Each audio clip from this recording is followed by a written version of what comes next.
We're here today in El Toro, and we have just started the delivery event for the most powerful Porsche car that ever was built. And the first 20 lucky customers can take possession of their car right here. And everybody's very excited, me too, because it's a rare sight to have 20 of these babies. If you would have asked me 5 years ago, I would have said 600 horsepower rear-wheel driven car, dream on. And I think that was only possible because only the best race engineer engineered that car, and everybody has had his full heart doing it. There were so many hours spent in the wind tunnels, almost 700,000 kilometers of test driving, and more than 80,000 engineering hours just to get this car dialed in right. The most stunning figures we make with the car is the 718 on the Nordschleife, because this is the absolute record.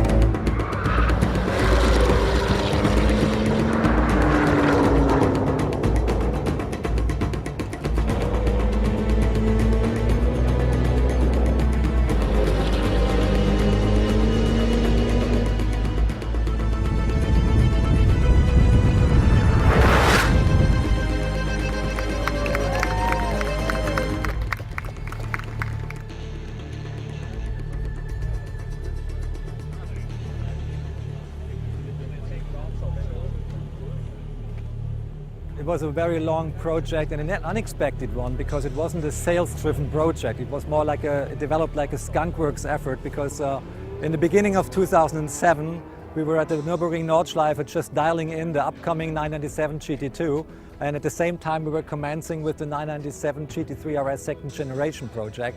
And one night when we were sitting in the workshop, one of the mechanics in that case said, "Oh, just imagine all that things that we're doing on the RS, on the GT3 RS, if we would do that to the GT2. So this project was born. We took all the weight we could find out of a normal GT2 and put in carbon fiber parts, and without taking too much consideration and care about the feasibility for a future product. What we wanted to learn is how does a GT2 feel when it's maxed out regarding weight and power. And when we went to the Nordschleife with the 997 GT2, shortly before point of sales, we secretly took this car along, which was called the Beast internally. First it was named Lady, but the Beast, because the drivability was really something else. And didn't say even Walter Röhrl that we had something special. And after he came back doing his job of getting the official lap times of the 997 GT2, which was a stunning 7:32 on the Nordschleife, in this time it was an absolute record. He stepped out of the car and said, "Oh, wow, was good, car is great." And I said, "Walter, come over here." And he said, "What else? Do you want me to drive again? Are you not happy?" I said, No, I'm very happy, but I've got something else for you here." And we put up the rolling door of another paddock box, and there was this Beast Lady car standing. And he looked at it and said, "This?" Because it really looked worn out, like a worn out prototype. You couldn't see the potential of the car. And I said, "Please, Walter, do some laps. Tell me what you think."